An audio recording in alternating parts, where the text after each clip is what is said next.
నమస్తే, నేను Chandu. Welcome to prime debate.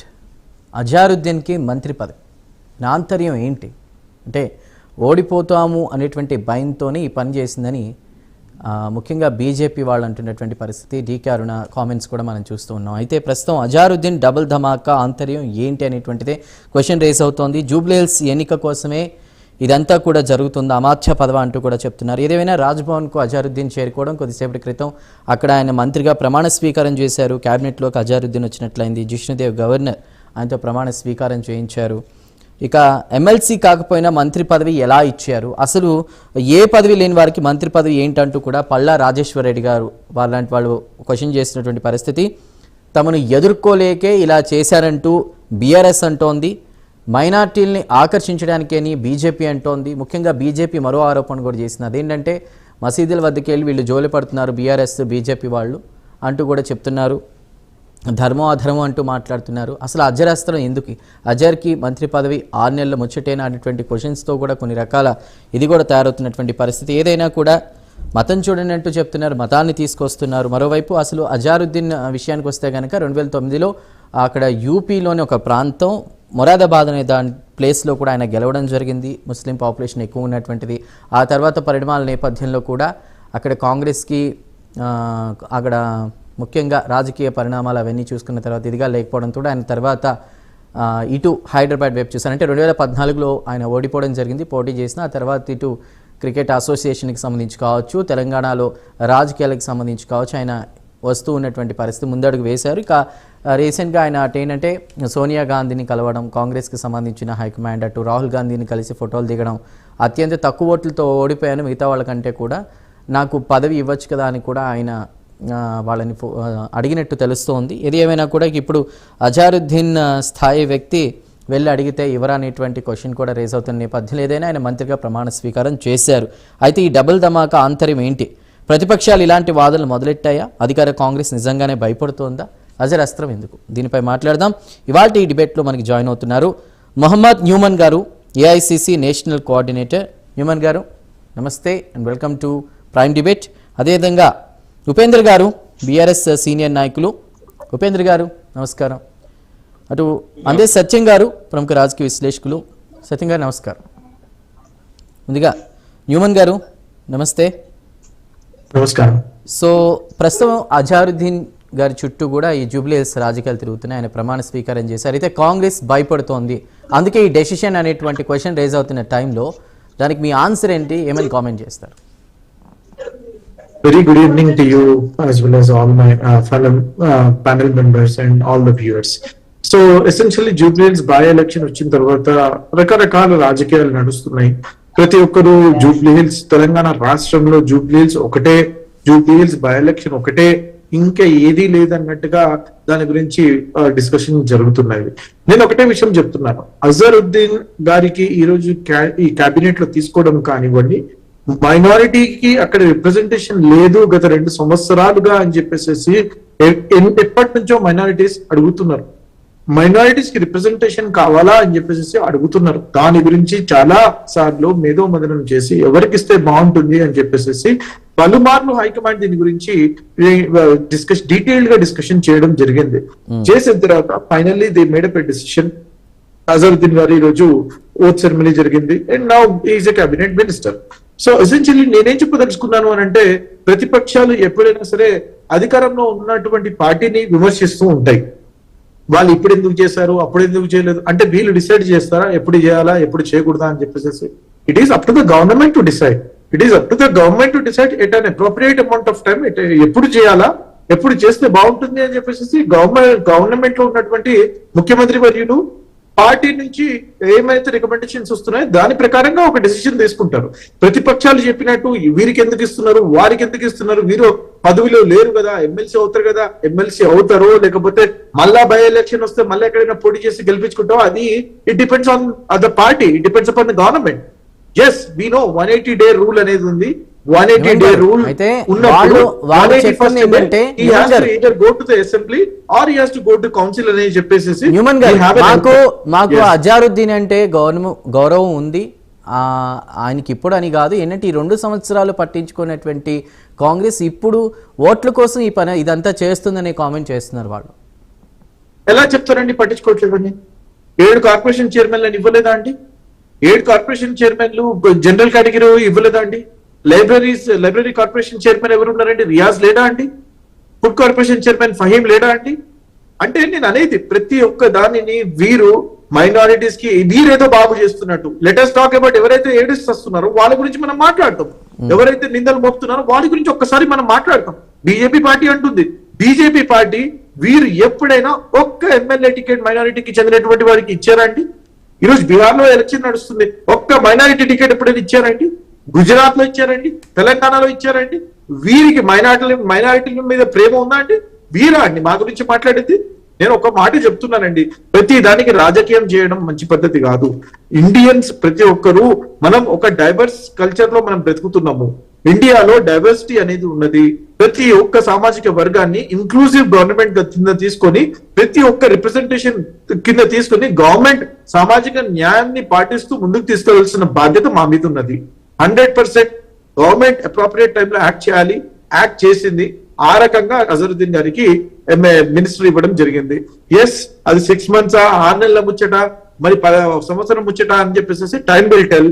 181st day లోపు 180th డే లోపు అతను ఎమ్మెల్సీగా క్లియరెన్స్ తెచ్చుకోవాలా. సుప్రీం కోర్టులో కేసు ఉంది, మ్యాటర్ సబ్జుడైజ్డ్. మరి అది ఆ రకంగా వెళ్తామా, లేకపోతే మరో రకంగా ఆయనకి అసెంబ్లీకో ఎమ్మెల్సీకో ఏ రకంగా మనం ఆయన పంపించాలని చెప్పేసి పార్టీ పెద్దలు నిర్ణయిస్తారు. దానికి అనుగుణంగా 100% continuity will be there. Right Numan గారు, మిగతా వాళ్ళు కూడా ఏమంటున్నారు చూద్దాం. సత్యం గారు మీరేమంటారు? ఇది ఖచ్చితంగా కాంగ్రెస్ యొక్క వ్యూహాత్మక ఎత్తుగడే.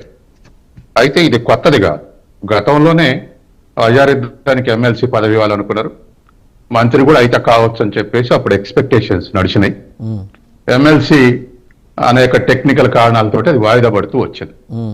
ఇప్పుడు మంత్రి పదవి వేయటానికి ఎమ్మెల్సీ లేకపోవడం అడ్డు కాదు, ఎందుకంటే 6 months అనేది ఉన్నది కాబట్టి అది ఎప్పుడైనా కావచ్చు. అయితే ఇవాళ ఖచ్చితంగా పాజిటివ్ ఎఫెక్ట్ ఉంటుంది. ఎందుకంటే ఇవాళ జూబిలీహిల్స్ లో మంత్రి అయిన తర్వాత పోయి తిరిగి ప్రచారం చేయాల్సిన అవసరం లేదు. ఆయన గతంలోనే క్యాండిడేట్ గా పోటీ చేశాడు, దాదాపు 60,000 ఓట్లు వచ్చాయి, నియోజకవర్గాలు అంతా పరిచయం. కాబట్టి తర్వాత టికెట్ ఇవ్వకపోవటానికి కూడా బహుశా కాంగ్రెస్ ఒక కన్క్లూజన్కి వచ్చింది, ఒక్క ముస్లిం ఓట్లనే గెలవడం సాధ్యం కాదు. కాబట్టి ముస్లింలతో వేయించుకోవాలి తప్ప ముస్లిమే క్యాండిడేట్ ఉంటే ఈ ఖచ్చితంగా రిలేటివ్లీ డిసడ్వాంటేజ్ అని చెప్పేసి నవీన్ యాదవ్ని సెలెక్ట్ చేశారు అనుకుంటున్నాను నేను. కాబట్టి ఇప్పుడున్నటువంటి పరిస్థితుల్లో ఇవాళ అజారుద్దీన్ మినిస్టర్ చేస్తే ఎంఐఎం బలపరిచినా సహజంగానే సైకలాజికల్ గా ముస్లింల మీద పాజిటివ్ ఎఫెక్ట్ ఉండే అవకాశం ఉంది. అయితే దీని ఒక్కదాని కోసమే మినిస్టర్ చేశారని నేను అనుకోవట్లే. ఇండియన్ కెప్టెన్ గా భారతదేశంలో గవాస్కర్ కు, కోహ్లీకి, తెందుల్కర్ కి ఏ ఇమేజ్ ఉందో ఆనాడు కెప్టెన్ ఉన్నప్పుడు అజారుద్దీన్ కూడా ఆయన ఆటను ప్రేమించిన వాళ్ళు ఉన్నారు. అది ఆల్ ఇండియా ఇమేజ్ ఉంది. కాబట్టి రేపు బీహార్ ఎలక్షన్స్ లో కూడా అజారుద్దీన్ ఉపయోగించుకుంటారనేది నా అంచనా. ఎందుకంటే ఎంఐఎం ప్రతి చోట నార్త్ ఇండియాలో పోటీ చేసి ముస్లిం ఓటర్లను చీల్చుతుంది. అది అన్ని చోట్ల, అన్ని రాష్ట్రాల్లో, మహారాష్ట్రలో, బెంగాల్లో, అన్ని చోట్ల. దానివల్ల ప్రతిపక్షాలు నష్టపడుతున్నాయి. అందుకని దాన్ని బీహార్లో ఈ చీలికను మినిమైజ్ చేయడానికి, ముస్లింల ఓట్ల మినిమైజ్ చేయడానికి, ఎంఐఎం ఓట్ల చీలిక మినిమైజ్ చేయడానికి అజారుద్దీన్ ప్రచారం చేయించడానికి అంటే ఏంటి అజారుద్దీన్ ఎపిసోడ్ అనేది కాంగ్రెస్ కి కలిసి వస్తుందని మీరు అనుకుంటున్నారా? ఖచ్చితంగా కలిసి వస్తుంది. ఎందుకంటే ఇవాళ బీహార్ మిగతా చోట్ల ఏమో కానీ బీహార్ ఎలక్షన్స్ లో తర్వాత జూబ్లీహిల్స్ ఎలక్షన్ లో కూడా పాజిటివ్ ఎఫెక్టే ఉంటది. నెగటివ్ ఎఫెక్ట్ ఉండేటువంటి అంశాలు ఏమి లేవు. ఆయన వ్యక్తిగత విషయాలు, కేసులు ఉన్నాయి, అవి ఉన్నాయి, ఇవి ఉన్నాయి అంటే ఇవాళ కేసులు లేనటువంటి పాలిటీషియన్ లేడు. దరిదాపు 70% మంది, ఇప్పుడు బీహార్ నుంచి రిపోర్ట్ ఏంటంటే 70% మంది క్యాండిడేట్స్ మీద కేసులు ఉన్నాయని. కాబట్టి ఇటువంటివి ఉంటూనే ఉన్నాయి. కానీ ఎలక్షన్ దగ్గరకు వచ్చినప్పుడు పోలరైజేషన్ టైంలో ఇవి చూడరు. కాబట్టి ఇప్పుడున్నటువంటి పరిస్థితుల్లో ఖచ్చితంగా కాంగ్రెస్ అడ్వాంటేజ్ తీసుకోవడానికే ఈ వ్యూహం రచించింది అనుకుంటున్నా. దీనికి జూబ్లీహిల్స్ లో ఇక ఆయన ప్రచారం చేస్తేనే కాదు, ఆయన మంత్రి పదవి ఇవ్వగానే మా మైనారిటీస్ను గౌరవించరని ఇంకాస్త పాజిటివ్ గా రియాక్ట్ అయ్యేటువంటి అవకాశం ఉంది. సహజమే ప్రతిపక్షాలు విమర్శించడం, ఓడిపోతాయనే భయంతో ఇచ్చిరు అనేది ఒకటి, లేకపోతే ముస్లిం ఓట్ల కోసం ఇచ్చారు అనేది ఒకటి ఉంటాయి విమర్శలు. ఖచ్చితంగా ముస్లిం ఓట్ల మీద ప్రభావం ఉంటుంది. తర్వాత అజారుద్దీన్కు జనరల్ మతాలకు అతీతంగా అభిమానులు ఉన్నారు. అటువంటి అభిమానులు చాలా మంది ఉన్నారు. కాబట్టి అవన్నీ కూడా ఒక స్టోర్స్గా ఉపయోగపడుతుంది, ఒక ఇమేజ్ వస్తుంది అనేటువంటి ఉద్దేశంతో మంత్రి ఇచ్చారనుకుంటున్నా. ఇవాళ సహజంగానే ఎలక్షన్ల ముందరనే ఇచ్చే వరకల్లా కొంత విమర్శలు వచ్చే అవకాశం ఉంది. ఇంకో 15 రోజుల ముందర ఇదే పని చేసి ఉంటే సహజంగానే అది న్యాచురల్గా ఉండేది. కానీ ఇప్పుడు ఇచ్చే వరకల్లా విమర్శలు సహజంగానే ప్రతిపక్షాల నుంచి ఎక్కువ విమర్శలు వస్తాయి. కానీ ఇవాళ ఉన్నటువంటి పరిస్థితుల్లో పూర్తి స్థాయిలో 118,000 ఓట్లు ముస్లిం ఓట్లు ఉన్నాయి. తర్వాత అట్లాగే నవీన్ యాదవ్కి ఎట్లాగూ బీసీలు, ఇంకొంతమంది హిందువులు వచ్చే అవకాశం ఉంది. తర్వాత మరొక అంశం ఏంటంటే ఇక్కడ బిట్వీన్ బీజేపీ కాంగ్రెస్ ఉంటే రిలీజియస్ పోలరైజేషన్ వచ్చే అవకాశం ఉంది. కానీ ఇప్పుడు వస్తున్నటువంటి కడపటి వార్తల ప్రకారం ఇది బిట్వీన్ బీఆర్ఎస్ అండ్ కాంగ్రెస్ అవుతుంది, బీజేపీ వెనక్కు తగ్గి బీఆర్ఎస్ ని గెలిపించే ప్రయత్నం చేస్తున్నది ఒక అనధికార వార్తలు వస్తున్నాయి. కాబట్టి ఇటువంటి వార్తలు వచ్చినప్పుడు ఖచ్చితంగా అజారుద్దీన్ ఎఫెక్ట్. ఎందుకంటే ముస్లింస్ కు బీజేపీ అయితే వ్యతిరేకంగా ఉంటారు కానీ బీఆర్ఎస్ కు వ్యతిరేకంగా ఉండే అవకాశం లేదు. బీఆర్ఎస్ కూడా కొన్ని ఓట్లు వచ్చే అవకాశం ఉంది. ఇప్పుడు అజారుద్దీన్ తోటి ఇంకా ఎక్కువ కాంగ్రెస్ స్కోర్ చేయాలన్నటువంటి వ్యూహం దీంట్లో ఉందనేది నాకున్నటువంటి అభిప్రాయం. రైట్ రైట్ ఉపేంద్ర గారు మీరేమంటారు? కాంగ్రెస్ హైకమాండ్ ప్లాన్ మీరు ఏ విధంగా చూస్తారు? వినిపిస్తుంది చెప్పండి. ఇప్పుడు అంటే మనం చూడాల్సింది ఏంటంటే 2 సంవత్సరాలు అయింది గవర్నమెంట్ వచ్చిన తర్వాత. అనేక రకాలుగా అంటే మైనార్టీ ప్రజలకు కానీ లేకపోతే బీసీ ప్రజలకు కానీ ఎస్సీలకు కానీ అంటే కాంగ్రెస్ పార్టీ ఒక 420 హామీలతోటి అధికారంలోకి రావడం జరిగింది. ప్రధానంగా చూసినప్పుడు అందులో ముస్లింలు కూడా చాలా వాగ్దానాలు వేయటం జరిగింది. అయితే నేను ఏమంటున్నంటే 2 సంవత్సరాల నుంచి వాళ్ళు ఏదలుచుకుంటే పెద్ద విషయం ఏం కాదు, ఎప్పుడో ఇవ్వచ్చు అజారుద్దీన్ గారికి, కానీ లేకపోతే ఇంకో వాళ్ళకి కూడా ఇవ్వచ్చు. కానీ సుప్రీంకోర్టులో పెండింగ్ ఉన్న అంశాన్ని తీసుకొచ్చి అంటే ఈరోజు ఏమైతుంది అంటే వాళ్ళు కేవలం ముస్లిం ఓట్ అంటే డిసైడ్ అయిపోయారు, ముస్లిం ఓట్లే ఇక్కడ డిసైడ్ చేస్తాయి, ముస్లింలు ఎవరి వైపు ఉంటే వాళ్ళే గెలిచే అవకాశం ఉన్నది అనే విషయంలో కన్క్లూడ్ అయిన తర్వాత కానీ ఫ్యాక్ట్ కూడా అదే కదా, 120,000 మంది ఓటర్లు ఉన్నారు, మైనార్టీ ఓటర్లు అక్కడ. మరి నిజం కూడా అదే కదా. నేను అందుకే ఏమంటున్నానంటే వాళ్ళు ఎట్టి పరిస్థితుల్లో గెలవము అనేది కాంగ్రెస్ పార్టీ డిసైడ్ అయిన తర్వాత ముస్లింలు కూడా పెద్ద ఎత్తున బీఆర్ఎస్ వైపు పోతున్నారు. ఇక్కడ ముస్లింలకు ఇచ్చినటువంటి అనేక హామీలు కూడా ఫెయిల్ అయిపోయినాయి. ఒక ఎమ్మెల్సీ లేడు, ఒక ఎమ్మెల్యే లేడు, ఒక మంత్రి లేడు. మేము ఎందుకు వేయాలి ఈ ప్రజలకి, కాంగ్రెస్ పార్టీకి ఓట్లు ఎందుకు వేయాలి?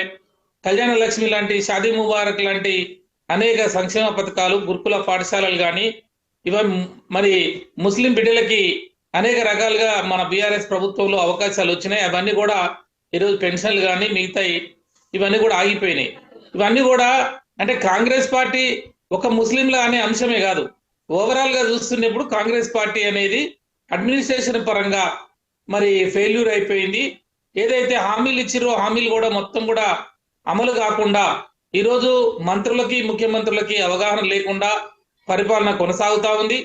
ఒక మంత్రుల మీద ఒక మంత్రులే మరి స్టేట్మెంట్లు ఇచ్చుకొని వాళ్ళే మరి అవినీతి ఆరోపణలు చేసుకునే విధంగా ఒక ముఖ్యమంత్రి మీదనే తోటి మంత్రుల యొక్క కుటుంబ సభ్యులు ఈ రకంగా అవినీతి ఆరోపణలు చేసుకోవడం, గన్ కల్చర్ రావడం, ఇవన్నీ కూడా ఓవరాల్ గా అంటే తెలంగాణ సమాజంలో ఇప్పుడు ఆ జూబ్లీహిల్స్ లో చూసినప్పుడు ఏముంది అంటే ఎక్కువ శాతం చాలా గ్రామీణ వాతావరణం నుంచి అన్ని జిల్లాల నుంచి పెద్ద ఎత్తున ప్రజలు వచ్చేసి ఆ స్లమ్లలో ఉండి ఏదో ఒక పని చేసుకొని బతుకుతున్నటువంటి పరిస్థితులు. అంటే రాజకీయంగా అవగాహన ఒక జూబ్లీహిల్స్ గురించే కాదు, రైతాంగం విషయానికి వచ్చినప్పుడు యూరియా విషయం డిస్కషన్ వచ్చింది, అక్కడ విద్యార్థుల విషయానికి వచ్చినప్పుడు నిరుద్యోగులకు ఉద్యోగాలు ఇవ్వలేదు. ఆ రోజు మరి డిక్లరేషన్ అని చెప్పి సంవత్సరానికి 2 లక్షల ఉద్యోగాలు ఇస్తామని చెప్పేసి ఆ రోజు అధికారంలోకి వచ్చిన తర్వాత కాంగ్రెస్ పార్టీ నిరుద్యోగులని వేధించిన విషయం, కొట్టిన విషయం, కేసులు పెట్టిన విషయం, ఇవన్నీ కూడా జూబ్లీహిల్స్ ప్రజల్లో చర్చ జరుగుతా ఉన్నది. అదేవిధంగా మహిళలకు 2500 ఇస్తున్న అంశం కావచ్చు, మహిళలకి పెన్షన్ మరి డబల్ చేస్తున్న అంశం కావచ్చు, మరి వికలాంగులకి పెన్షన్ 6,000 రూపాయలు చేస్తున్న అంశం కానీ ఏది కూడా అక్కడ జరగలేదు అనేది గ్రామీణ వాతావరణం నుంచి వచ్చినటువంటి అక్కడ ఉన్నటువంటి రైతాంగానికి సంబంధించిన రైతు కూలీలకి 12,000 రూపాయలు ఇస్తున్నాను కానీ మరి ఆటో డ్రైవర్లకి 12,000 రూపాయలు ఇస్తున్నాం.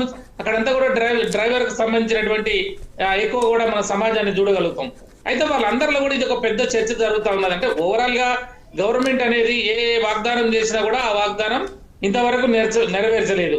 ముఖ్యంగా అక్కడ మనం చూస్తే ఈ మధ్య కాలంలో పెద్ద ఎత్తున అంశానికి వచ్చింది ఏంటంటే లోకల్ బాడీ ఎలక్షన్ లో 42% బీసీలకు రిజర్వేషన్లు ఇచ్చి స్థానిక సంస్థల్లో మేము బీసీలని పెద్ద ఎత్తున రాజకీయ నాయకులుగా, సర్పంచులుగా, ఎంపీటీసీలుగా ప్రమోట్ చేస్తామని చెప్పేసి మరి చెప్పినటువంటి కాంగ్రెస్ పార్టీ ఆ రకంగా జీవో పేరుతోటో, ఆర్డినెన్స్ పేరుతోటో, బిల్లుల పేరుతోటో గవర్నర్ కాడికి పంపి, రాష్ట్రపతి కాడికి పంపి, ఇందిరా పార్క్ లో ధర్నా పెట్టి ఆ ధర్నాలో మరి రాహుల్ గాంధీ గారు రాకుండా, మరి మల్లికార్జున గారు రాకుండా వాళ్ళు చేతులు ఎత్తేసి ఆఖరికి ఏంటంటే మేము చేయాల్సినవన్నీ చేసినాం, ఈ దేశానికి రాహుల్ గాంధీ ప్రధానమంత్రి అయినప్పుడు మాత్రమే బీసీలకు రిజర్వేషన్లు వస్తాయని చెప్పేసి అక్కడ అస్త్రశస్త్రాలు కింద వదిలిపెట్టినటువంటి పరిస్థితులు మనం చూసాం. అంటే ఏ వర్గాన్ని కూడా ఒక దళిత బంధు లాంటి స్కీము, అక్కడ దళిత బిడ్డలు చాలా మంది ఉన్నారు, ఆ దళిత బంధుని ఎందుకు ఆపినరో తెలియలేదు. అక్కడ ఉన్నటువంటి బీసీ ప్రజలు కూడా పెద్ద ఎత్తున ఉన్నారు. అక్కడ ఆ బీసీ బంధు పథకాన్ని అమలు కాకుండా చేసినారు. అక్కడ ఉన్నటువంటి దళిత బంధు ఎంతమందికి ఇచ్చారండి? దళితుడిని ముఖ్యమంత్రిని చేసినారా? దళితుడిని సాగు భూమి ఇచ్చినారా? 2 ఎకరాలు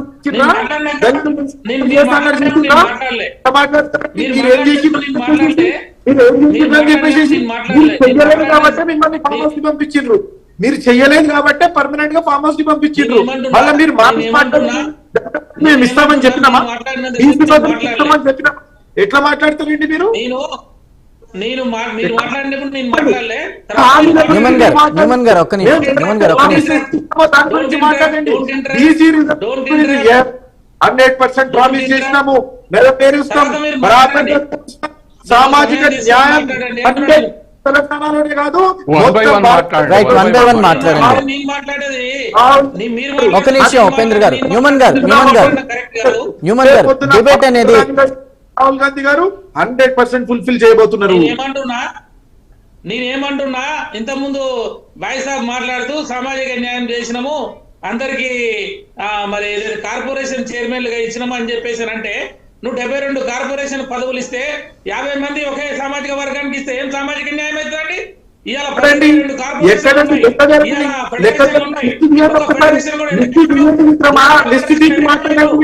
లిస్ట్ తీసి మాట్లాడండి. చర్చకు వస్తా నేను, చర్చకు వస్తా. బీసీలకు న్యాయం చేసే పార్టీ కాంగ్రెస్ పార్టీ. బీసీలు పిసిసి చీఫ్ గా ఉన్నటువంటి మహేష్ కుమార్ గౌడ్ బీసీ సామాజిక వర్గానికి చెందినటువంటి వారు. బీసీలని మేము మంత్రులు ఇచ్చినాము, బీసీని ముఖ్యమంత్రిగా ఇస్తామని చెప్పేసి కల్వకుంట్ల చంద్రశేఖర్ రావు గారు చెప్పారు. మీరు ఏం చేస్తున్నారండి? ఫస్ట్ మాట్లాడండి ప్లీజ్. పావర్లో నిద్రపోతున్నటువంటి చంద్రశేఖర్ రావు అడగాల మీరు. ఎందుకయ్యా కపట ప్రేమ అని చెప్పేసి అక్కడ అడగాల మీరు. మమ్మల్ని అడిగితే ఎట్లండి? ఎట్లా లాభం మంత్రి చెప్పండి? నీ మంది మగందరికి, నీ కులపోలందరికీ ఇచ్చే పదవులు ఇచ్చుకోవడానికి నీ పబ్లిక్ ఓట్లేస్తారు అనుకుంటావా? మా దగ్గర కుటుంబ పాలన లేదు, మా దగ్గర ప్రజాపాలన ఉంది, మాది ప్రజాప్రభుత్వం. 100%. న్యూమన్ గారు బైపోల్ కాదు, జిహెచ్ఎంసీ. న్యూమన్ గారు ఒక్క నిమిషం. ఉపేంద్ర గారు ఒక్క నిమిషం. బైపోల్ ఇప్పుడు ఉన్నటువంటి ఎన్నికలు కాదు, రాబోయే జిహెచ్ఎంసీ ఎలక్షన్స్ ని దృష్టిలో పెట్టుకుని కూడా అజారుద్దీన్కి పదవి ఇచ్చారనేటువంటి కామెంట్స్ వినిపిస్తున్న వేళ దానికి మీ సమాధానం ఏంటి? అంటే అప్పుడు ఓట్లు చీల్చేందుకు కూడా ఇది జరుగుండొచ్చు అనేటువంటి వాదన వస్తున్న క్రమంలో. నన్ను అడుగుతున్నారు సార్? అవును, న్యూమన్ గారు మిమ్మల్ని గ్రేటర్ ఎన్నికల దృష్టిలో పెట్టుకుని పదవి ఇచ్చారని. It is not about elections అండి. Please let us not talk about elections for now. Elections నడుస్తున్నాయి కాబట్టి ఎలక్షన్స్ గురించి మీరు అడుగుతున్నారు. మనం ఎలక్షన్స్ గురించి కాదండి. వీఆర్ టాకింగ్ అబౌట్ గవర్నెన్స్, ప్రజా పాలన గురించి, ఇంక్లూజివ్ గవర్నమెంట్ గురించి. ప్రతి ఒక్కరి రిప్రజెంటేషన్ ఉండాలా. మాలలకి, మాదిగలకి, బీసీలకి, బడుగు బలహీన వర్గాలకి, మైనారిటీలకి, ప్రతి ఒక్కరికి ఉండాలి అని చెప్పేసి, ప్రతి ఒక్క సమాజ వర్గానికి ఉండాలి అని చెప్పేసి మేము అనేది ఏంటంటే, అజరుద్దీన్ గారిని ఏదైతే ఇచ్చినామో, it is not about GHMC, it is not about local bodies, it is not about Jubilee Hills, it is about the representation of the minorities. ఒక మైనారిటీస్ కి ఫైస్ ఆఫ్ ద క్యాబినెట్ లో ఉండాలా అని చెప్పేసి అక్కడ హైకమాండ్ వారు నిర్ణయించిన తర్వాత వారికి తగిన స్థాయి జరిగింది. ఉపేంద్ర గారు ప్లీజ్ అండి, ప్లీజ్ ఓకే సార్, ఇద్దరు మాట్లాడద్దు. ఉపేంద్ర గారు పాలసీ మేకింగ్. ఉపేంద్ర గారు కల్వకుంట్ల కాండానికి ఎప్పుడైతే సరే రాజకీయం ఒక్క నిమిషం ఉపేంద్ర గారు ప్లీజ్. మేము రాజకీయాల గురించి మేము మాట్లాడడం లేదు. మాకు ప్రజలు 5 సంవత్సరాలు ఇచ్చినారు, 2 సంవత్సరాలు అయిపోయినాయి, ఇంకా 3 సంవత్సరాలు ఉన్నాయి. మేము ప్రజాపాలన చేస్తేనే మళ్ళా మేము 5 సంవత్సరాలు ఇంకో అధికారంలో రాబోతున్నాము. ఎందుకు ఒక్క గ్యారంటీ, ప్రతి ఒక్క గ్యారంటీ మేడం. అది కాదు ఇక్కడ రైట్. ఎలక్షన్స్ జరుగుతున్నాయి కాబట్టి ఎలక్షన్ రిలేటెడ్ క్వశ్చన్స్ అడుగుతున్నారన్నారు కాబట్టి మళ్ళీ అదే క్వశ్చన్ అడుగుతున్నాను. ఇప్పుడున్నటువంటి బైపోల్ కాదు, గ్రేటర్ ఎన్నికల్ని దృష్టిలో పెట్టుకుని ఇప్పుడు అజారుద్దీన్ గారికి అవకాశం ఇచ్చారని చెప్పి అంటున్నారన్నాను కదా. సినిమా కార్మికుల విషయంలో లేదా ప్రొడ్యూసర్స్ విషయంలో కూడా ఇప్పుడు కాంగ్రెస్ ప్రభుత్వం అదే చేసింది, వాళ్ళ ఓట్లు. అలానే గ్రేటర్ ఎన్నికల్లో ముస్లిం మైనార్టీ ఓట్ల చీల్చేందుకే బీఆర్ఎస్ కూడా ఉంటుంది కాబట్టి, బీఆర్ఎస్ వైపు కూడా ముస్లింస్ చూస్తున్నారు కాబట్టి ఆ ఓట్లు చీల్చేందుకే ఈ ప్రయత్నం అనేటువంటిది వస్తున్నటువంటి బిగ్ కామెంట్. దానికి మీరేమంటారు? నేను ఒక్క విషయం చెప్తాను. వారి సుపుత్రురాలైనటువంటి కల్వకుంట్ల కవిత గారు జైలు నుంచి బయటకు వచ్చిన తర్వాత ప్రెస్ కి సుముఖంగా ఆవిడ గారు క్లియర్ గా కేటగారికల్ గా చెప్పినారు, నేను జైల్లో ఉన్నప్పుడు ప్రతిపాదికన జరిగింది బీఆర్ఎస్ ని బీజేపీలో మెర్జ్ చేయడానికి అని చెప్పేసి, బీఆర్ఎస్ పార్టీని తీసుకుపోయి బీజేపీలో మెర్జ్ చేసే ప్రయత్నం వీరు చేసినారు అని చెప్పేసి వారి సొంత ముద్దు బిడ్డ అయినటువంటి కల్వకుంట్ల కవిత గారే చెప్పినారు. మేం కాదండి ఎలిగేషన్స్ చేస్తున్నది. అంటే బీజేపీ వైపు వాళ్ళు చూస్తున్నప్పుడు, బీజేపీ అనేది ఒక మతత్వ పార్టీ అయినప్పుడు మతతత్వ పార్టీల వైపు ఎందుకు వెళ్తారండి? మీరు నాకు అర్థం కాదు. నేను అనేది ఏంటంటే, ఒక సెక్యులర్ పార్టీ అయినటువంటి కాంగ్రెస్ పార్టీ 100% ఎవరు కూడా బీఆర్ఎస్ వైపు చూడడం లేదు కాబట్టే వారికి 0 ఎంపీలు వచ్చినాయి. వారికి చూడడం లేదు కాబట్టి వారి ఓటింగ్ పర్సెంటేజ్ అనేది 33%. కొంతమంది బీజేపీ కొంతమంది నాయకులు ఏమంటున్నారు తెలుసా? న్యూమన్ గారు బీజేపీ హిందుత్వ పార్టీ అయితే కాంగ్రెస్ ముస్లిం పార్టీ అంటున్నారు. దానికి మీ కామెంట్ ఏంటి? I completely beg to differ on this. 100% Congress party democratic party, Congress party secular party, Congress party ప్రతి ఒక్కరిని హక్కున చేర్చుకునేటువంటి పార్టీ. కాంగ్రెస్ పార్టీ గురించి మాట్లాడే స్థాయి బీజేపీ వాళ్ళది కాదండి. హేట్ స్పీచ్ మాట్లాడి, హేట్ డివిజివ్ పాలిటిక్స్ చేసేసి, వారి హిందూ ముస్లిం కింద గొడవలు పెట్టి వారు అధికారం మదంతో ఇష్టారాజ్యంగా దేశాన్ని వీళ్ళు ఇష్టారాజ్యంగా చేస్తున్నారు. దీనిని ఇది మంచి పద్ధతి కాదండి. ఇండియాని ప్రోగ్రెస్ అవ్వాలి అని అంటే మతం అనేది తీసుకురావాల్సిన అవసరం లేదండి. మనకు కావాల్సింది మన ఇండెక్స్ గురించి, సోషల్ ఎకనామిక్ ఫ్యాక్టర్స్ గురించి, మనకు కావాల్సినటువంటి డెవలప్మెంట్ ఇండెక్స్ గురించి, మనతో పోటీ పడుతున్నటువంటి చైనా, అమెరికా లాంటి దేశాలు ఎలా ముందుకెళ్తున్నాయి, మనం ఎలా ముందుకెళ్లాలా టెక్నాలజీ పరంగా అని చెప్పేసి ఆలోచన చేయాల్సిన అవసరం ఉందండి. మతం అనేది బెడ్రూమ్ వరకే పెట్టుకోవాలండి. మళ్ళీ ఒక్కసారి చెప్తున్నాను, నా గురువు అయినటువంటి శామ్ పిట్రోడా గారండి నా గురువు గారు ఈ రోజు మనం ఏదైతే యూపీఐ ట్రాన్సాక్షన్ చేస్తున్నామో ప్రతి ఒక్క ట్రాన్సాక్షన్ లో ఆయనకు రాయల్టీ వెళ్తుందండి. నా గురువు గారు నాకు ఒక మాట చెప్పారు, నీ ద్వారా నేను ప్రేక్షకులకు తెలియజేసుకుంటున్నా. రిలీజియన్ అనేది has to be kept at their home. ఒకవేళ మనం పాలిటిక్స్ లో ఉన్నామంటే దానిని బయటికి తీసుకొచ్చి చూపించుకోవాలా, దాని గురించి మాట్లాడాల్సిన అవసరం లేదు. దానికి మత గురువులు ఉన్నారు, వారు మాట్లాడుకుంటారు, వారు చెప్పే సమాధానం వారు చెప్పుకుంటారు. అంతేగాని ద్వేషాన్ని రెచ్చగొట్టి ద్వేషం తీసుకొచ్చి ఒక మతం వారి గురించి మాట్లాడడం, ఒక మతం వారి గురించి ప్రధానమంత్రి కూడా మాట్లాడతారండి. ఇంకా అటువంటి దిక్కుమాలిన ప్రధానమంత్రి గురించి ఏం మాట్లాడమంటారు చెప్పండి? We have to talk about our development. We have to talk about మనకి 75 years ఆఫ్ ఇండిపెండెన్స్ వచ్చేసిందండి. ఇండిపెండెన్స్ వచ్చిన తర్వాత కూడా ఈ రోజు మనం దాని గురించి మాట్లాడుతున్నామంటే ఎక్కడ పోతున్నామండి మనం? మనం we have to talk about development, we have to talk about youth, we have to talk about education, we have to talk about employment, we have to talk about the health. దీని గురించి కదండి మనం మాట్లాడాల్సి. మన పోటీ ఎవరండి? మన పోటీ అమెరికా. మన పోటీ ఎవరండి? ఒక చైనా. వాటితో పోటీ పడాలని అంటే మన యూత్ కి మనం ఏం చెప్తున్నామో ఒక్కసారి ఆలోచన చేయండి. ఇదా అండి మనం చేయాల్సింది? ఇదా అండి మతత్వ రాజకీయాలు మనం చేయాల్సింది? ఒక పార్టీలో మీరే చెప్పండి, బీజేపీలో ఒక్క ఎంపీ కూడా, లోక్సభలో ఉన్నటువంటి 543 ఎంపీస్ లో 240 ఎంపీలు బీజేపీ ఎంపీలుగా ఉన్నారండి. నేను ఓన్లీ ఎన్డీఏ కుటుంబం గురించి మాట్లాడలేదు, ఓన్లీ బీజేపీ పార్టీ గురించి మాట్లాడుతున్నాం.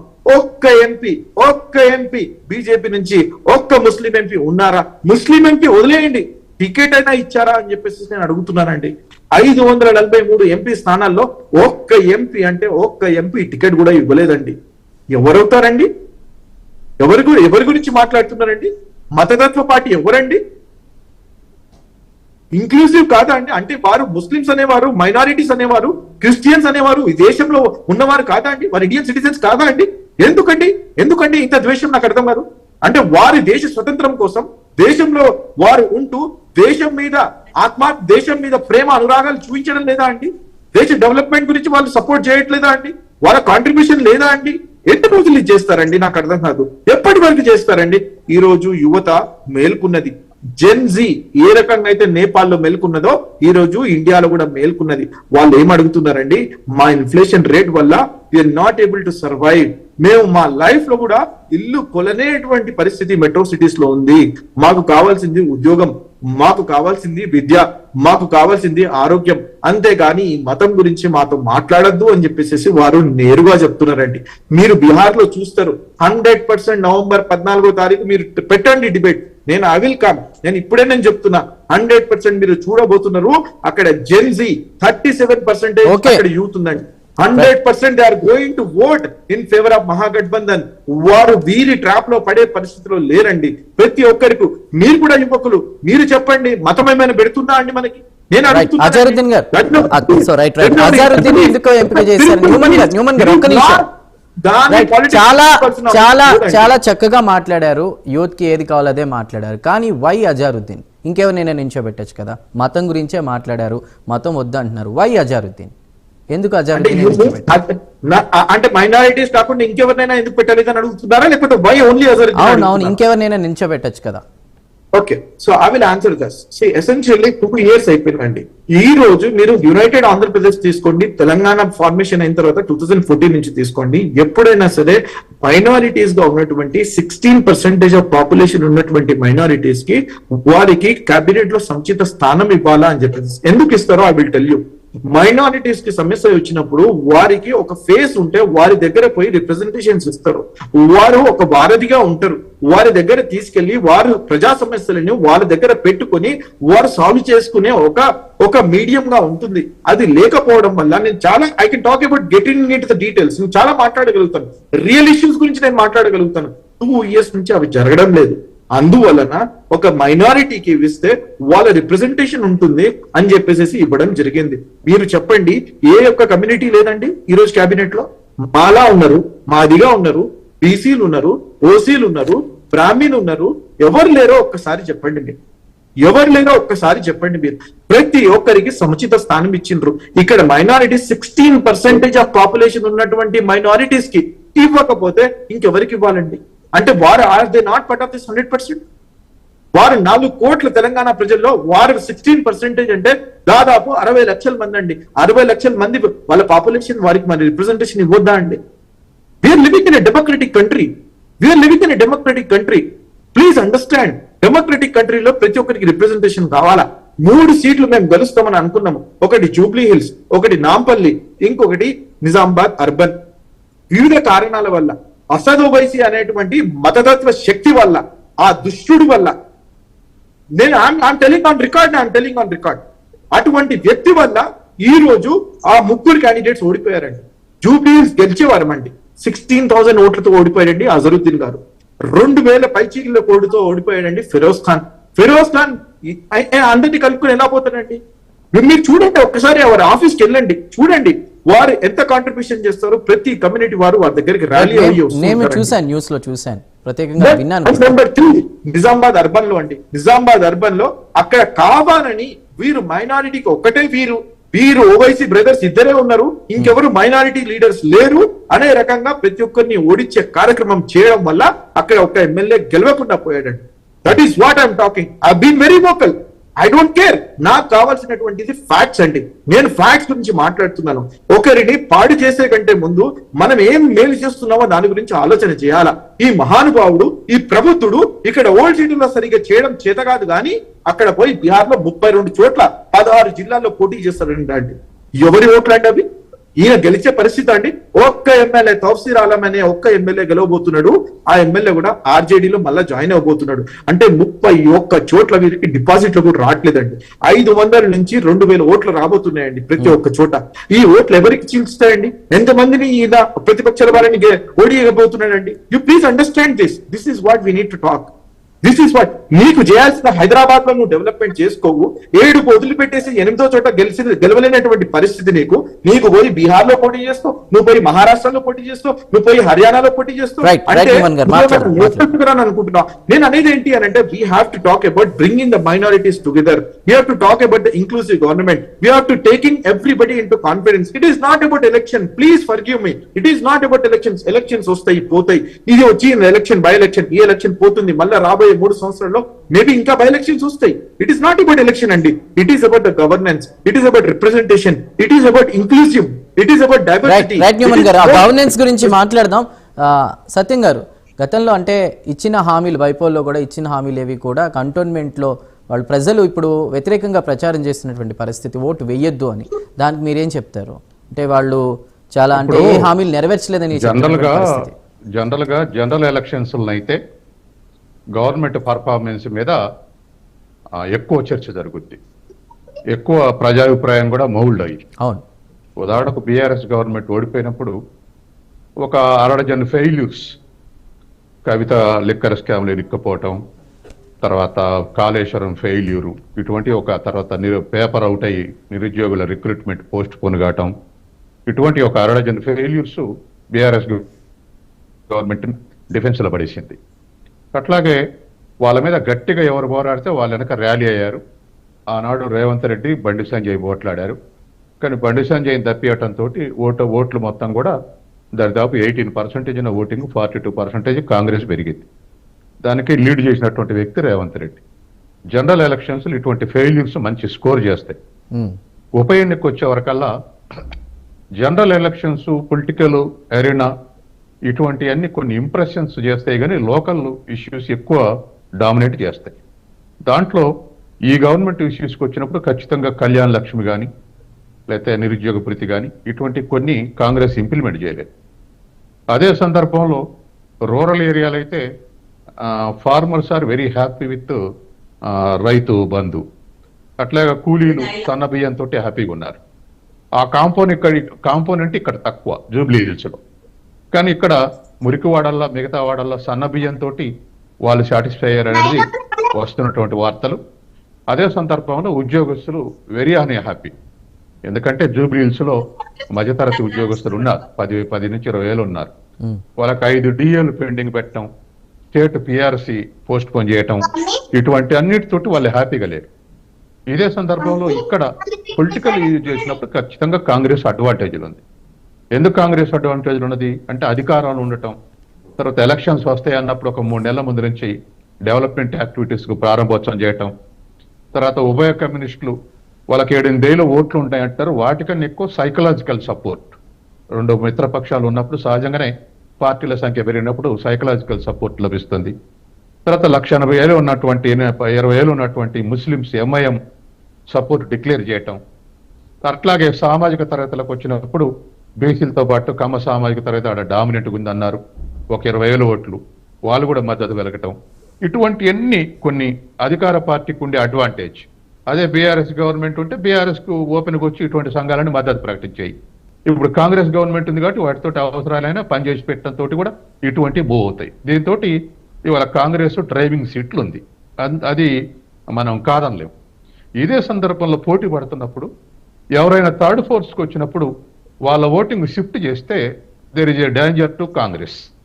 ఒకవేళ 4 బీఆర్ఎస్ ఉంటే ఆల్టర్నేటివ్ బీఆర్ఎస్ అని ప్రజలు భావిస్తే బీజేపీకి ఓట్లు వేసేలంతా బీఆర్ఎస్కి వేస్తారు. లేదు బీఆర్ఎస్ ఏం లేదు, ఎందుకంటే బీఆర్ఎస్ నెట్వర్క్ ఉన్న స్టేట్ లీడర్షిప్ యొక్క ఇమేజ్ తగ్గింది. ఎందుకంటే అనేక ఆరోపణలు రావటం, అనేక ఎంక్వైరీలు జరగటం, చివరికి కవిత కూడా వచ్చి బయటకు వచ్చి ఆరోపణలు చేయటంతో సహజంగానే మరింత డ్యామేజ్ అయింది. దీంతో అట్టా కాదు బీఆర్ఎస్ కాదు బీజేపీ అనుకున్నారు అనుకోండి, పోలరైజేషన్ వచ్చి అటువంటి వీళ్ళ ఓటింగ్ తగ్గి వాళ్ళ ఓటింగ్ షిఫ్ట్ అయితే అప్పుడు ఖచ్చితంగా కాంగ్రెస్ కాంపిటీషన్ ఉంటుంది. ఇప్పుడు రిజల్ట్ అనేది నా ఉద్దేశంలో కాంగ్రెస్ గెలుపైనటువంటిది ఈ రెండు పార్టీల మధ్య ఓటు ఒకటి వీక్ అయి ఇంకోటి వైపు ఓటింగ్ షిఫ్ట్ అయితే ఖచ్చితంగా స్టిఫ్ కాంపిటీషన్ ఉంటుంది. అట్లా కాదు వీళ్ళ ఇద్దరు ఎవరి ఓట్లు వాళ్ళే ఎంచగలుగుతారు, ప్రజల్లో అట్లే ఉంది అనుకుంటే కాంగ్రెస్ ఈజీగా వాకఓవర్ చేసేటువంటి అవకాశం ఉంది. కాబట్టి ఇప్పుడు తర్వాత రెండవది, మూడు పార్టీలు కూడా డబ్బులు పెట్టుకోగలిగినటువంటి శక్తి ఉంది. డబ్బులు మేం పంచటం లేదు, మేము శుద్ధులం అని చెప్పడానికి వీల్లేదు ఇప్పుడున్నటువంటి ఎలక్షన్ ఎరీనాలో. కాబట్టి ఖచ్చితంగా దరిదాపు బీఆర్ఎస్ ఫండే 1300 కోట్లు ఉంది వాళ్ళ దగ్గర, వ్యక్తులుగా కాంట్రిబ్యూషన్ చేసే వాళ్ళు ఉన్నారు. అట్లాగే richest party BJP in India, అట్లాగే అధికారంలో స్టేట్లో కాంగ్రెస్ ఉంది కాబట్టి వాళ్ళు కూడా కొంత ఇటువంటి ఖర్చులు పెట్టుకునే అవకాశం ఉంది.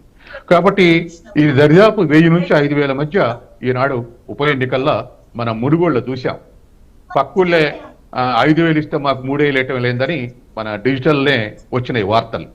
అంటే ప్రజలు కూడా అలవాటు పడి ఉన్నారు, ఇప్పుడైతే ఇస్తారు తర్వాత వీళ్ళకి గుర్తుండదని. కాబట్టి రేపు పంచే డబ్బులు కూడా విత్ ఇన్ 24 hours లో ఇన్ఫ్లుయెన్స్ చేసే ఫ్యాక్టర్, డబ్బుల ఫ్యాక్టర్.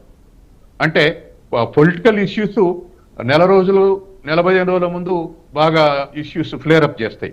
దగ్గరకు వస్తా ఉంటే క్యాస్ట్ రంగంలోకి వస్తుంది, రిలీజియన్ రంగంలోకి వస్తుంది. అంటే ఒకటి పార్టీలు ఇతర పార్టీల మీద అభ్యర్థి యొక్క క్యారెక్టర్, వాళ్ళ ప్రజలతో ఉన్న సంబంధాలు ఇవన్నీ ఎలక్షన్ దగ్గరకు వస్తుంటే ఇవి ఫ్లేరప్ అవుతాయి. ఇందాక ప్రచార సందర్భంలో మాట్లాడారు సత్యం గారు, ఇప్పుడు పార్టీలు వేరే పార్టీ మీద విమర్శలు చేయడం ఓకే, కంటోన్మెంట్ ప్రజలు వచ్చి ఇక్కడ వీళ్ళకి ఓట్లు వేయొద్దు, గతంలో హామీలు ఇచ్చారు అమలు చేయలేదు అంటూ కూడా వాళ్ళు మాట్లాడడాన్ని ప్రజలే చెప్పడాన్ని అసలు ఏ విధంగా చూడాలి? అవి ఇప్పుడు ఎవరి సానుభూతి పరులు వాళ్ళు చెప్తారండి. ఖచ్చితంగా సానుభూతి పరులతో చెప్పించుకొస్తారు. లేకపోతే అప్పట్లకప్పుడు టిల్ట్ అయ్యేటువంటి ఇష్యూస్, మనం నార్త్ లో ఉత్తరప్రదేశ్ ఎలక్షన్లు జరుగుతుంటే కర్ణాటకలో హిజాబ్ ఇన్సిడెంట్ పెద్ద ఫ్లేరప్ చేశారు. అట్లే ఇప్పుడు ఇక్కడ జరుగుతుంటే కంటోన్మెంట్ ఏరియా ఓటర్లు తీసుకొచ్చి ఇక్కడ ప్రచారం, ఇవన్నీ పొలిటికల్ టాక్టిక్స్. ఒకే పేరున్న వాళ్ళతో నామినేషన్ వేయించడం, ఒకే కులం వాళ్ళతో నామినేషన్, ఇవన్నీ ఆ ఎలక్షన్ టాక్టిక్స్. అవి కాదు అసలు జనరల్ ప్రజల యొక్క ఒపీనియన్ ఎట్లుంది, వీళ్ళ మీద క్యాండిడేట్ ఎంతకు దగ్గరగా ఉన్నారు, ప్రజలకు ఎక్కువ పరిచయం అయితే ఎక్కువ ఓట్లు వేస్తున్నారు. మరి బలకర ఇప్పుడు ఎలక్షన్లో ఇంకోటి కూడా వచ్చింది కొత్తది, ఏమిటంటే కమర్షియలైజేషన్ వచ్చినాక అటాచ్మెంట్ తగ్గుతుంది. అటాచ్మెంట్ తగ్గినాక అభ్యర్థి దూరంగా ఉంటే ఓట్లు వేయట్లేదు, ఈయన ఎప్పుడు కనపడడం గుర్తుపట్టడం. అదే ప్రజల మధ్య పలకరించుకు తిరిగారు అనుకోండి, పలకరించుకు రెస్పెక్ట్ ఇచ్చారనుకోండి, ప్రజలు ఇవాళ సెల్ఫ్ రెస్పెక్ట్ ఎక్కువ కోరుకుంటున్నారు. తనకు సహాయం చేయకపోయినా మనిషిని గుర్తించి ఇంట్లో పోతే కూర్చోండి, తర్వాత ఏమిటి విషయం అని అడిగితే ఎక్కువ అటాచ్ అవుతున్నారు ఎమ్మెల్యేకు. కాబట్టి ఇటువంటివన్నీ ఏ క్యాండిడేట్ ఈ విధంగా గత 2 ఏళ్లుగా ప్రజలతోటి బిహేవ్ చేశారు, దగ్గరగా ఉన్నారు, ఇటువంటి విషయాలు కూడా ఇప్పుడున్నటువంటి ఉప ఎన్నికల్లో ఇన్ఫ్లుయెన్స్ ఫ్యాక్టర్ చేసే అవకాశం ఉంది. ఇంటర్నేషనల్ పాలిటిక్స్, నేషనల్ పాలిటిక్స్ ఉప ఎన్నికలో ఏదో కొంత ఇమేజ్ ఉండొచ్చు, కానీ ఇవాళ మాత్రం లోకల్ ఇష్యూస్ డామినెంట్గా ఉండే అవకాశం ఉంది. కాబట్టి ఈ విషయంలో ఎలక్షన్ రిజల్ట్ ఆధారపడి ఉంది. కాబట్టి దగ్గరకు వస్తా ఉంటే రిలీజియస్ ఫ్యాక్టర్ కాన్ఫ్లిక్ట్స్ వస్తుంటాయి, క్యాస్ట్ కాన్ఫ్లిక్ట్స్ వస్తుంటాయి, డబ్బు ప్రాధాన్యత వహిస్తుంటది, లోకల్ రిలేషన్స్ ఉంటాయి, లోకల్ ఇష్యూస్ ఉంటాయి, ఇవన్నీ కూడా ఫ్లేరప్ అయ్యే అవకాశం ఉంది. కాబట్టి తర్వాత రెండోది, ఇది కాస్మోపాలిటన్ కాన్స్టిట్యూషన్, అంటే రిచ్ క్లాస్ ఉంది, పూర్ క్లాస్ ఉంది. కాబట్టి మనం పర్సెప్షన్, ప్రజల పర్సెప్షన్ ఎట్లుందంటే ఒకే విధంగా పర్సెప్షన్ ఉండదు. మురికివాడల యొక్క అభిప్రాయం ఒక తిరుగుంటుంది, రిచ్ క్లాస్ యొక్క ఒపీనియన్ మరొక తిరుగుంటుంది. ఇవన్నీ కూడా దీంట్లో ఇన్ఫ్లుయెన్స్ చేసే అవకాశం ఉంది. కాబట్టి ఎవరి రాజకీయాలకు అనుకూలంగా వాళ్ళు మాట్లాడుతాం, అది అభిమానం, మాట్లాడాలి కూడా. కానీ ఇన్ఫ్లుయెన్స్ ఫ్యాక్టర్స్ మాత్రం ఇవన్నీ ఉంటాయి. ఉదాహరణకు మనం సానుభూతి ఉందనుకోండి, ఆ సానుభూతి రూరల్ నియోజకవర్గాల్లో ఎక్కువ సానుభూతి ఉంటుంది, ఎందుకంటే ఎమ్మెల్యే తోటి అటాచ్మెంట్స్ ఉంటాయి. ఊరూరు 50 మందిని గుర్తుపడతారు. అర్బన్ నియోజకవర్గాలు తక్కువ, మెట్రోపాలిటన్ ఇంకా తక్కువ. మనం సికింద్రాబాద్ రిజల్ట్ చూసాం, బీఆర్ఎస్ ఎమ్మెల్యే చనిపోతే కూతురే పోటీ చేసినా ఓడిపోయింది. కాబట్టి అంటే మెట్రోపాలిటన్ కల్చర్లో అటాచ్మెంట్స్ తక్కువ, కమర్షియలైజేషన్ ఎక్కువ. కాబట్టి ఎవరి ప్రయోజనం వాళ్ళే ఆలోచిస్తారు. పలానా కుల వాళ్ళు శాశ్వతంగా వేస్తారనేటువంటిది కాదు. అది వాళ్ళ protection, caste protection, area protections ఇవన్నీ కూడా ఇన్ఫ్లుయెన్స్ చేసినాయి. మనం బీఆర్ఎస్ మంచి ప్రొటెక్షన్, ఆంధ్ర వ్యతిరేకంగా మాట్లాడినా హైదరాబాద్లో సీమాంధ్రులకు మంచి ప్రొటెక్షన్ ఇచ్చింది బీఆర్ఎస్ అని చెప్పేసి మొన్న అసెంబ్లీ ఎలక్షన్లో మొత్తం బీఆర్ఎస్ ఓట్లు వేశారు. ఇప్పుడు కాంగ్రెస్ ప్రొటెక్షన్ ఏమైనా తేడా ఉందా అంటే లేదు పెద్దగా. ఇద్దరు వైఖరి ఒకే తిరుగుంది సీమాంధ్రుల విషయంలో.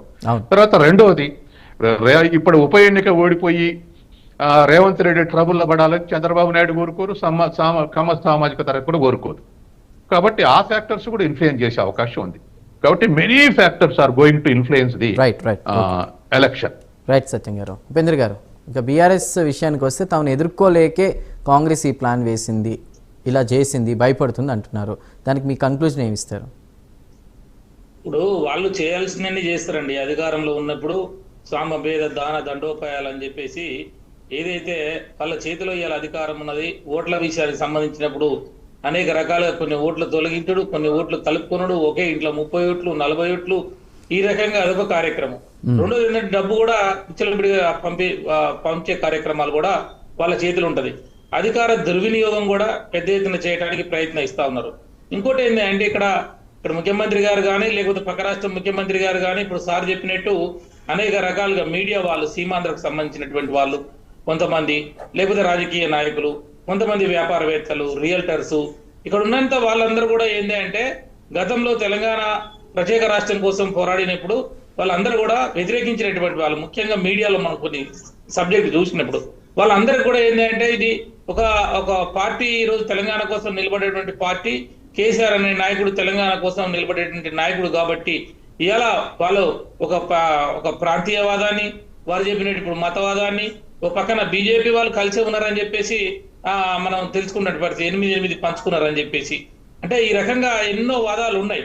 ఇంకోటి ముఖ్యంగా సార్ చెప్పినట్టు ఏంటంటే ఇప్పుడు లోకల్కి వచ్చినప్పుడు 3 సార్లు ఇలా మనకు బీఆర్ఎస్ అభ్యర్థి అక్కడ గెలవడం జరిగింది.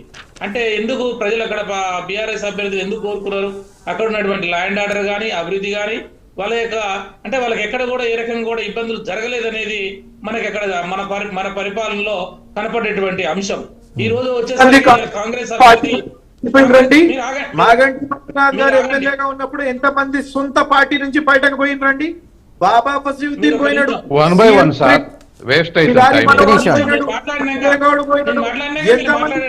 న్యూమన్ గారు ఒక్క నిమిషం అండి, వారిని మాట్లాడినివ్వండి, మీ దగ్గరకు వస్తాను.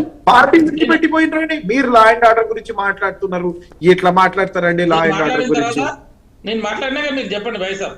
నేను ఏమంటున్నా, అక్కడ లోకల్ గా వచ్చినప్పుడు ఇప్పుడు అభ్యర్థి నిన్న మొన్న మేము కూడా ప్రచారంలో ఉన్నా, నేను రేహమత్ నగర్ అక్కడ ఇన్ఛార్జిగా తిరుగుతా ఉన్నా, గల్లీలో పోతా ఉన్నాం, ఇల్లు తిరిగినాము. అక్కడ ప్రజల యొక్క వాదన అంటే ప్రజలు ఏమనుకుంటారు, ఏం సంగతో క్షేత్రస్థాయిలో తిరిగి మాట్లాడుతున్న మాటలు కాదు. ఒకనే నేను బయట అంటే అక్కడ పరిచయం లేకుండా అక్కడ పరిస్థితుల్లో తిరగకుండా మాట్లాడే మాటలు కావు.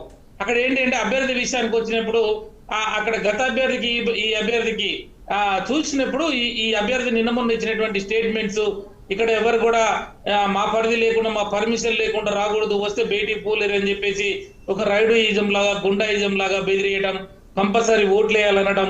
నిన్న మొన్న ఇంటర్వ్యూలలో వాళ్ళ ఫాదర్ కూడా నా మీద కేసులు ఉన్నాయని చెప్పడం, మేము దొంగ ఓట్లు వేసినామని చెప్పేసి, అంటే వాళ్ళే సెల్ఫ్ డిక్లరేషన్ ఇచ్చుకోవడం వల్ల అక్కడ సామాన్యమైనటువంటి ప్రజలండి, అందరూ చిన్న సన్న వ్యాపారం చేసుకునే వాళ్ళు, టీ కొట్టు వాళ్ళు, చికెన్ సెంటర్ వాళ్ళు, బ్యాంగిల్స్ వ్యాపారం చేసుకునే వాళ్ళు, చిన్న మెడికల్ షాప్ వాళ్ళు, అన్ని రకాల అంటే మామూలు వాళ్ళే ఉన్నారు. కాస్మోపాలిటన్ సార్ చెప్పినట్టు అది ఉన్న ప్రాంతం అంతా వేరే ఉన్నది. కానీ ఇక్కడ మాత్రం పర్టికులర్ గా తెలంగాణ ప్రాంతాల్లో అన్ని జిల్లాల్లో సంబంధించినటువంటి వాళ్ళు అక్కడ ఉన్నారు. కాబట్టి వాళ్ళు ఏం కోరుకుంటారంటే మేము కష్టపడి తెచ్చుకొని తినాలి, ప్రశాంతంగా ఉండాలి, ఎలాంటి బెదిరింపులు కానీ, ఇంకా రౌడీజం కానీ, గుండాయిజం కానీ లేకుండా గత 10 సంవత్సరాల నుంచి అక్కడ జరిగింది. కాబట్టి ఇవాళ నిన్న మొన్న పరిస్థితులు చూస్తా ఉంటే అక్కడ ట్రెండ్ మొత్తం కూడా మారిపోయింది, వాతావరణం అంతా మారిపోయింది. వాళ్ళ నామినేషన్ రోజు అక్కడ సినిమా ఇండస్ట్రీలకు సంబంధించినటువంటి వాళ్ళు, విలన్లు కానీ లేకపోతే రౌడీలు కానీ ఆ రకంగా ఆ ప్రదర్శనలు అవన్నీ చూసేసరికి ఏమైందంటే ఒక అట్మాస్ఫియర్ దెబ్బతిన్నది. దయచేసి మీరు కూడా గమనించుకోవాలి. కాబట్టి నేను ఏమంటున్నాయంటే ఎప్పుడు కూడా ఓటర్ ఎట్లా ఉంటది అంటే అభ్యర్థులని చూస్తారనమాట. అభ్యర్థి యొక్క క్యారెక్టర్ ఏంటి, అభ్యర్థి మంచివాడా, చదువుకున్నవాడా, అభ్యర్థి వల్ల మాకేమైనా ఎఫెక్ట్ అవుతుందా, రేపు ఓట్లేసి ఎలక్షన్ వేసి గెలిచిన తర్వాత మళ్ళీ భ్రాంతులకు గురి చేసే విధంగా ఉంటారా అని కూడా ఇవన్నీ ఈ ఫ్యాక్టర్స్ అన్ని కూడా కన్సల్టేషన్ లకు వస్తాయి. ఇవాళ ఈ 20 నెలల్లో ఏమైపోయిందంటే పూర్తిగా విఫలం అయిపోయింది అనేది అది చిన్నపిల్ల కాంచి ముసలి వరకు కూడా తేలిపోయింది. ఇప్పుడు సార్ చెప్పినట్టు రైతులు ఆ రూరల్ ఏరియాల రైతాంగం మొత్తం కూడా అసంతృప్తులు ఉన్నారు, నిరుద్యోగులు అసంతృప్తులు ఉన్నారు, ఉద్యోగస్తులకి డిఎల్ లేవు, వాళ్ళందరూ ఉన్నారు. కాబట్టి ఏమంటారంటే ఇవాళ మళ్ళా ఈ ఉప ఎన్నిక మళ్ళీ కాంగ్రెస్ పార్టీ అన్ని మోసం చేసినా కూడా వాళ్ళకే ఓట్లు వేసారు అనేది ఒక తప్పుడు సంకేతం పోతుంది. కాబట్టి ఇవాళ ప్రజలందరూ కూడా గల్లీలో ఉన్న ప్రతి ముసలవ్వ చిన్న పెద్ద వాళ్ళందరూ ఏం చేస్తున్నారంటే ఎట్టి పరిస్థితుల్లో కూడా ఈ వాదనలన్నీ కూడా ఈ ఏదైతే హామీలు ఇచ్చారో హామీలు నెరవేర్చలేదు. కాబట్టి ఈ పార్టీని కనుక మనం తప్పకుండా గుణపాఠం చెప్పాలని చెప్పి వాళ్ళందరూ కూడా ఈగర్లీ వెయిటింగ్ అనమాట. ఎందుకంటే కేసీఆర్ గారి నాయకత్వంలో అన్ని వర్గాల ప్రజలు, మనం అనుకున్న మహిళలు కావచ్చు, మనం అనుకున్న మైనారిటీలు కావచ్చు, బీసీలు కావచ్చు, ఎస్సీలు కావచ్చు, అందరికి కూడా ఉద్యోగస్తులు కానీ లేకపోతే నిరుద్యోగులకు కూడా కొంత జరిగింది, కొంత జరగాల్సి ఉండే, నేనేం కాదంటూ లేదు. కాకపోతే ఈ వర్గాలందరూ కూడా కొంచెం మంచిగా సుభిక్షంగా శాంతిగా ఉన్నారు. హైదరాబాద్ లో కూడా సార్ చెప్పినట్టు అన్ని నియోజకవర్గాలలో పెద్ద ఎత్తున ఓట్లు వేసినారు. కాబట్టి జూబ్లీ హిల్స్ ప్రజలు చాలా తెలివిగా మీరు పోయి మాట్లాడండి. నేను రేపు పొద్దున మనం 10 గంటలకు అక్కడే ఉంటాం, మీరు కూడా మీ ప్రైమ్ లైన్ వాళ్ళు వచ్చి మీరు చేసుకోవచ్చు, మీరు వెబ్సైట్ పెట్టొచ్చు.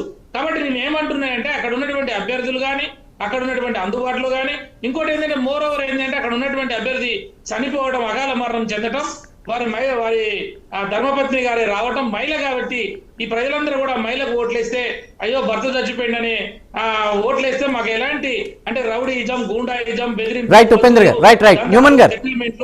ఇవన్నీ ఉండవు అని చెప్పేసి ప్రజలందరూ కూడా డిసైడ్ అయిపోయారు. చెప్పండి మీ కన్క్లూజన్ ఏంటి? హ్యూమన్ గారు మాట్లాడుతున్నారు, సానుభూతి గురించి మాట్లాడుతున్నారండి. ఈ రోజు ప్రజలకి కావాల్సింది ఉపేంద్ర గారు ప్లీజ్, ప్రజలకి కావాల్సింది డెవలప్మెంట్ అండి, ప్రజలకి కావాల్సింది డెవలప్మెంట్ అండి. ఈ రోజు నేను మీ ద్వారా క్లియర్ గా తెలియజేసుకుంటున్నా, జూబ్లీ హిల్స్ లో దాదాపు 150 కోట్ల రూపాయల పనులకి శంకుస్థాపన చేయడం జరిగింది.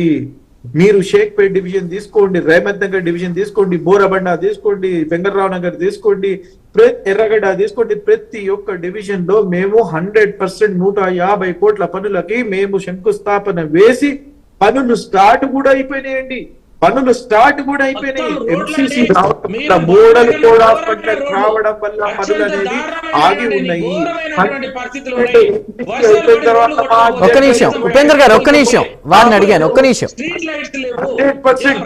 100%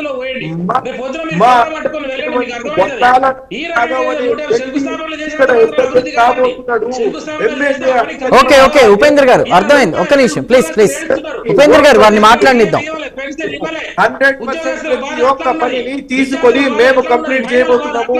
ఏడవడం వల్ల సానుభూతి వస్తుంది అని చెప్పేసి తమరు ఏదైతే అనుకుంటున్నారో అది భ్రమ మాత్రమే. మీరు భ్రమల్లో ఉండండి, మీరు భ్రమల్లో జీవించండి, నో ప్రాబ్లం. మీరు నవంబర్ 14వ తారీఖున ఓటర్ మహాశైలిని మీరు చూడబోతున్నారు. కాంగ్రెస్ పార్టీకి రథం కట్టబోతున్నారు, కాంగ్రెస్ పార్టీ గెలవబోతున్నది 100% 30,000 మెజారిటీతో.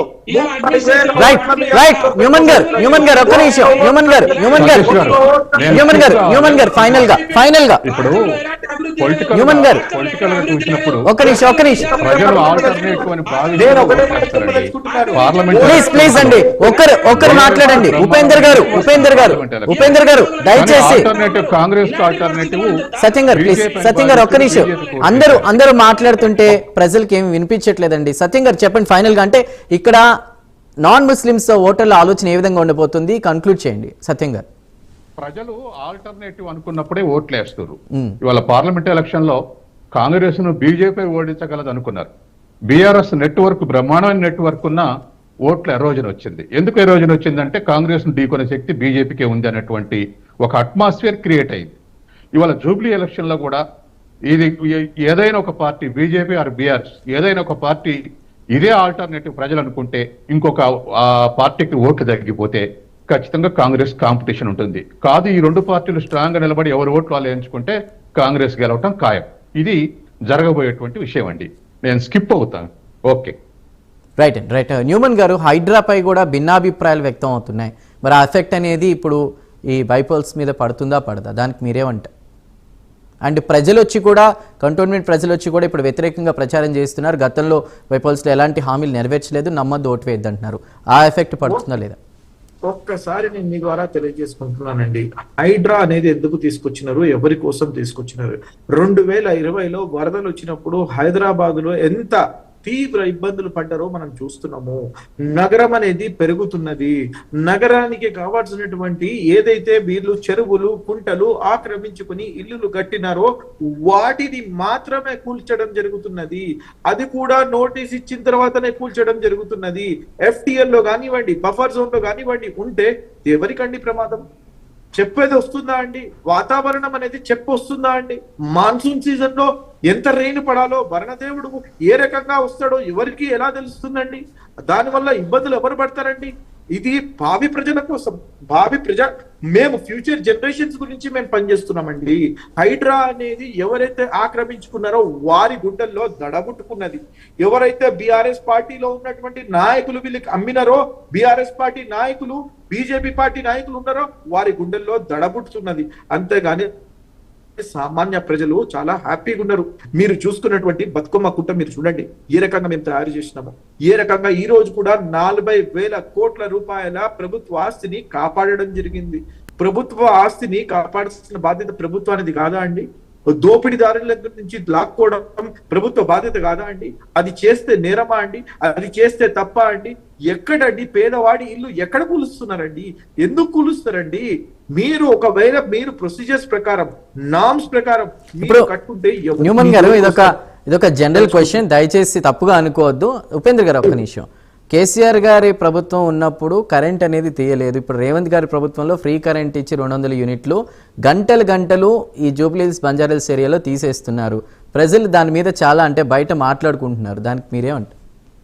I will tell you అండి, నేను ఐ హావ్ డిస్కస్ ఆఫీసర్స్ తో మాట్లాడడం జరిగింది, పార్టీలో కూడా చాలా డిస్కషన్ చేయడం జరిగింది. దాంట్లో 100% ఈ రోజు ఈ ఆఫీసర్స్ ఎవరైతే ఉన్నారో వారు సరిగ్గా పని చేయకపోవడం వల్ల, సరిగ్గా maintenance and operations are very very important. I come from electricity department family, ఆ family of complete electricity department. నాకు అనుభవం ఉంది, నేను ఒక ఇంజనీర్ని, నేను మీకు తెలియజేసుకుంటున్నాను. వారు ఆలోచన చేయకుండా ప్రోయాక్టివ్ స్టెప్స్ తీసుకోకపోవడం వల్ల ఇబ్బందులు జరుగుతున్నట్టు మాట వాస్తవం, నేను కాదనండి. ఎస్, 100% భట్టి విక్రమార్క గారు, మా మినిస్టర్ గారు ఉన్నారు, ఎనర్జీ మినిస్టర్ గారు, ఆయన చాలా సీరియస్ గా తీసుకున్నారు ఈ విషయాన్ని అడ్రస్ చేయడానికి. ఎక్కడ కూడా పవర్ కట్స్ ఉండకూడదు అని చెప్పేసి వారు ఒక ప్లాన్ తీసుకొచ్చేసేసి దాని మీద వర్క్ చేయబోతున్నారు. 100% we will rectify this issue will be resolved immediate గా నేను చెప్తున్నాను. నేను ఎందుకనంటే uninterrupted power supply is important, especially in metropolitan city like Hyderabad. Right, Numan గారు, థ్యాంక్ యూ. ఉపేందర్ గారు, అదేవిధంగా సత్యం గారు, అందరికీ కూడా వాటి డిబేట్లో జాయిన్ అయినందుకు ధన్యవాదాలు. ఏది ఏమైనా కూడా అజారుద్దీన్కి మంత్రి పదవి వెనుక కూడా కాంగ్రెస్ హైకమాండ్ ప్లాన్ ఏంటి అంటే దానికి రకరకాల, అంటే రేపు గ్రేటర్ ఎలక్షన్స్ దృష్టిలో పెట్టుకుని కూడా అయి ఉండొచ్చు. అటు మైనార్టీ ఎన్నికల ఓట్లు ఏవైతే ఉన్నాయో అవి చీల్చే విషయంలో కావచ్చు అన్నట్టుగా ఆలోచనలు వస్తున్న క్రమంలో కూడా అన్ని పార్టీలు కూడా బైపోల్స్ విశ్వ ప్రయత్నాలు చేస్తున్నాయి. అయితే ఒకటే, ఇక్కడ సెంటిమెంట్, అటాచ్మెంట్ ఇవి కాదు కావాల్సింది, కమర్షియలిజం. ఇది మెట్రోపాలిటన్ సిటీస్, ఎస్పెషల్లీ జూబ్లీహిల్స్కి సంబంధించి కూడా ఇలాంటి అభిప్రాయాలు వ్యక్తం అవుతున్న నేపథ్యంలో ఏం జరుగుతుంది ఏందో చూద్దాం. సో ఇది వాటి prime debate. Keep watching prime news.